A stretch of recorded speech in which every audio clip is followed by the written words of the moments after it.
Any questions? Not a question. Yes. But, a guidance, I guess. So obviously we, in this society, I think you kind of hit the nail on the head when you said we're in affluent times. And, parents here, how do we, so I try to. I have no idea. No, really. I'm sorry. I like to pretend that I know how to parent, but I have no clue. No, go ahead. What was your specific concern? Because there's lots of parents in the room. What was your specific? We choose happiness, right? We choose to be happy.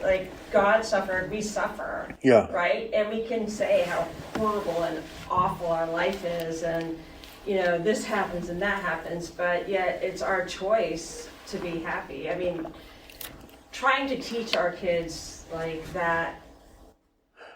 Right.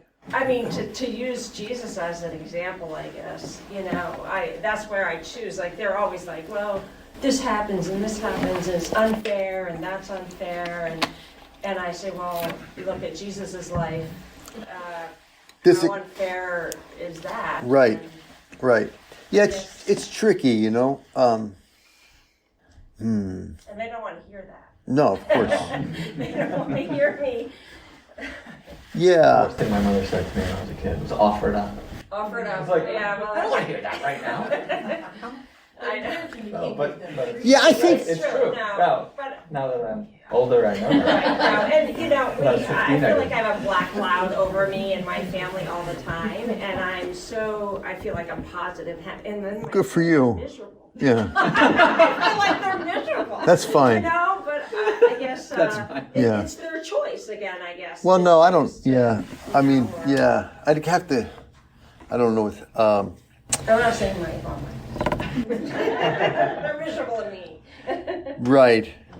And everyone. Yeah, so I guess maybe the question is, how do you help your children to overcome a complaining attitude and to accept difficulties with more joy? Right. Could that be the question? To choose that. Yeah, that's great. Yeah, that could be the question. I don't know. I think part of it's what you're doing. You're modeling joy. Yes, that's good. And then I think just explaining to them, right, what, children are not totally irrational, but they're not fully rational yet either, right? And so I think not all the time, but parents do need to explain what's not just what they're doing and why that's wrong, but explain to the child, especially at a younger age, their own thought process or their own conflict within them, right? And acknowledge, okay, I know that you feel this way because this is not comfortable, or you feel impatient, or you feel this, but for now, this is what we have to do for X reasons, right? And so that gets them, even if they don't agree with it or understand it fully, it gets them, processing things in a virtuous way, right? There are my emotional reactions, and there's what I'm feeling most immediately. But then there's also this other reality of why it's worthwhile, or why we have to wait, or why I'm not happy now, and why this is good to go through, right? And so I think children need that kind of explanation in a simple way, in order to get used to being patient with their own moods, and seeing that there's a reason for discomfort, temporary discomfort, right? Delayed gratification type of thing. Yeah, I don't know. Yeah. I think you hit on it, what you're talking about with trusting in God more. That's the challenge for me. Right. When you feel injustice. Something's wrong in the world. So for me, it's, well, I can do well on that and be, in misery because of that. Or like you said, so truly, I'm at my best in suffering when I remember God's with me. Yeah, and I think I can trust Him, even though He let this happen to me. Right.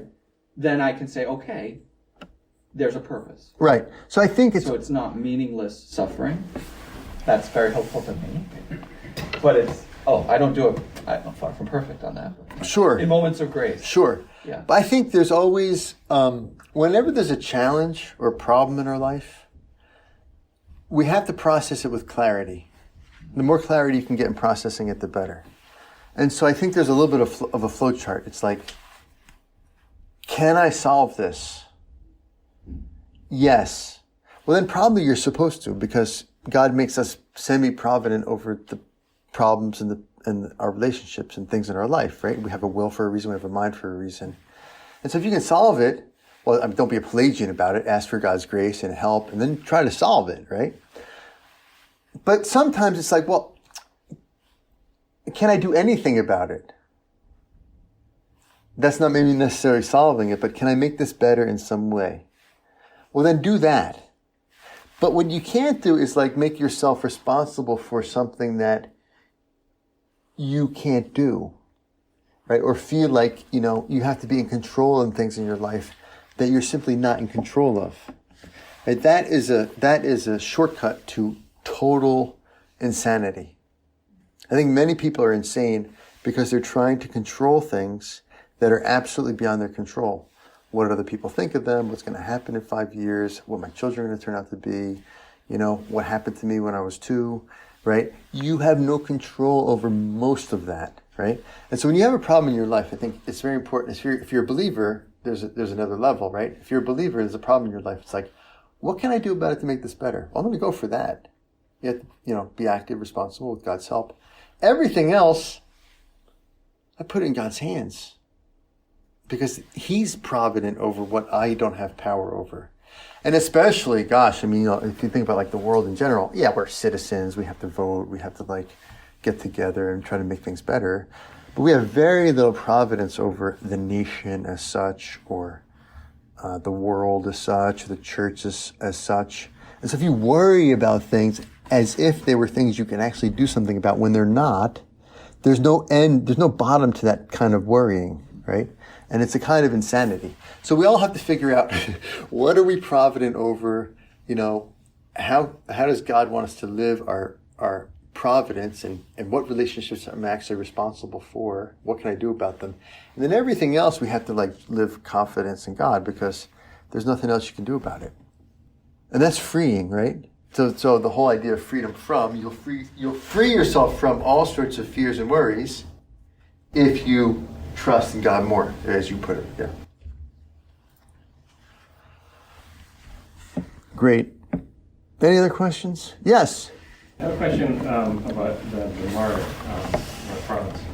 So I'm curious if there's any kind of objective, almost hierarchy of virtue among the freedoms. So, for example, like if he or any other martyr didn't choose martyrdom, or didn't acquiesce to martyrdom. So if he had said to himself, okay, this is meaningless piece of paper, I can sign it, that preserves my life and my family, I can serve that good. Yeah. The regime is passing, we move on. And he did, and nobody would find fault with him for doing it, right? And then you can't say that would be bad, right? Well, Or would it be? That's my question.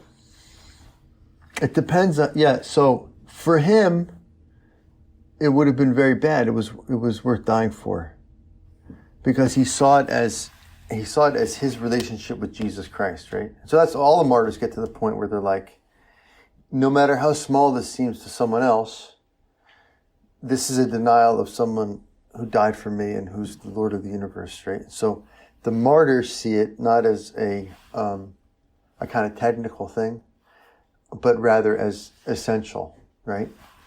How God would judge it, I don't know. I'm not God, right? And I don't know how God was speaking through the conscience of Blessed Franz, right? Now, that said, he had a tremendous trust in God, because people brought up the argument like, hey, you have a wife and kids, this is irresponsible. And he said, well, I know, but I can't do something bad to be able to take care of them, so I guess God's going to have to take care of them. Right? So that's kind of a radical example of what I was talking about. It's like, well, what can I do about this? Well, I can't do this, because for me, this is sinning. And so I can't worry about, he was worried about his family, obviously, in a natural level, but in the decisional process, I can't ultimately worry about something that I can't do anything about, right?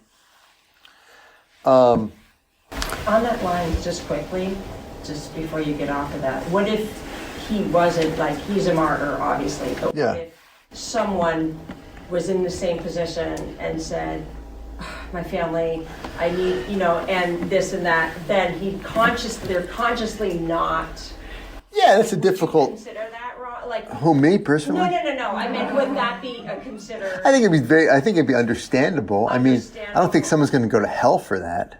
But yet, the difference is that he was so conscious about, he had that such deep morality Yeah, and belief. right. Now, I don't want to underplay it either, right? Jesus says, if you deny me before men, I will deny you before my Father, which is a very powerful thing, right? So we shouldn't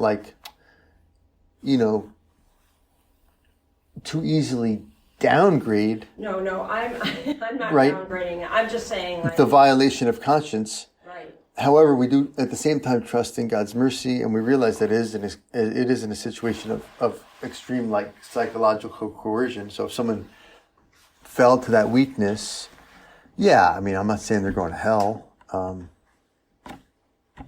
feel like we coerce our children all the time, though. So I don't like when do we? You coerce your children all the time?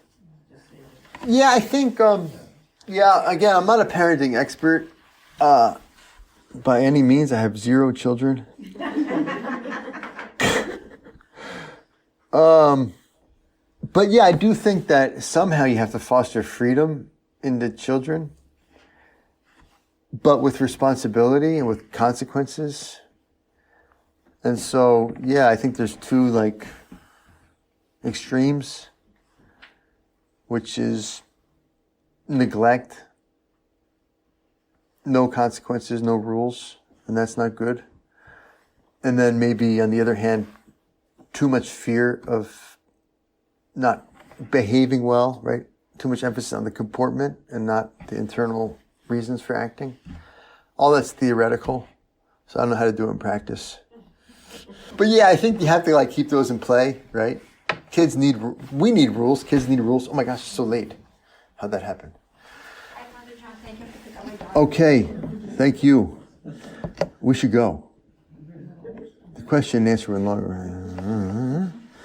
All right, let's say a quick prayer and we can go. Hail Mary, full of grace, the Lord is with thee. Blessed art thou among women, and blessed is the fruit of thy womb, Jesus. Holy Mary, our hope, handmaid of the Lord. Pray for us. Okay, thank you.